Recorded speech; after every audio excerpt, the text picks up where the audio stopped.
రైతుల గురించి కూడా చాలా విషయాలు మాట్లాడుతా ఉన్నావు నువ్వు. ఇవాళ రైతులకు ఏం చెప్పినావు? రుణమాఫీ చేస్తున్నా అని చెప్పినావు. రుణమాఫీ అయిందా? ఇవాళ 2 లక్షలు మొదటి సంతకమే రైతు రుణమాఫీ మీద అన్నావు. ఇవాళకి నీ ప్రభుత్వం వచ్చి సరిగ్గా 2 ఏళ్లైంది. 2 ఏళ్లైనా ఇవాళటి వరకు రుణమాఫీ కాలేదు. రుణమాఫీ కాని రైతులారా, రైతు సోదరులారా, కాంగ్రెస్ బలపరిచిన అభ్యర్థులను ఓడించండి. అప్పుడే మీకు రుణమాఫీ జరిగే అవకాశం ఉంటుంది. నువ్వు బోనస్ అన్నావు. పోయిన యాసంగి బోనస్ వచ్చిందా?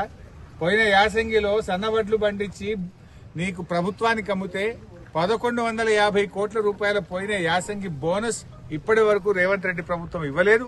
ఆ బోనస్ పడాలంటే కాంగ్రెస్ బలపరిచిన అభ్యర్థులను ఓడించాలని నేను రైతు సోదరులకు పిలుపునిస్తా ఉన్నాను.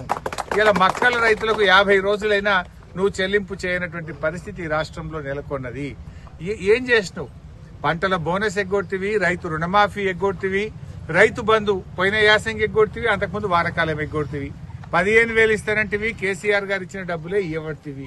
ఇలా రైతు బంధు ఏమంటుండే? ఇంకా నిన్న వ్యవసాయ మంత్రి గారు చెప్తున్నారు, వచ్చే యాసంగి పంటకేలట పంట వేసిన వాళ్ళకే రైతు బంధు ఇస్తా, పత్తి వేసిన వాళ్లకు రెండోసారి రాదు, పండ్ల తోటలు వేస్తే ఒకటిసారే వస్తుంది, లేకపోతే కందులు వేసిన వాళ్ళకి ఒకసారే వస్తుంది, సాగు చేస్తేనే రైతు బంధు ఇస్తా అని చెప్పి సాగు కబురు చల్లగా చెప్తుండే. ఇప్పుడు ఓట్లు డబ్బుల పడేదాకా ఆగుతుంది.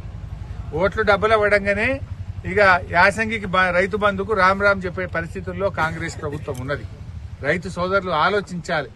ఇవాళ ఈ ప్రభుత్వానికి మీరు గుణపాఠం చెప్పండి. కాంగ్రెస్ బలపరిచిన అభ్యర్థులను ఓడిస్తేనే వాళ్ళకు కనునిప్పు కలుగుతుంది. రైతులకు రుణమాఫీ కాలేదు, 2 పంటలకు రైతు బంధు రాలేదు, యాసంగి వడ్లకు బోనస్ రాలేదు, మక్కలు పండించిన రైతులకు ఈ రోజు వరకు కూడా 1 రూపాయి చెల్లింపులు జరగలేదు.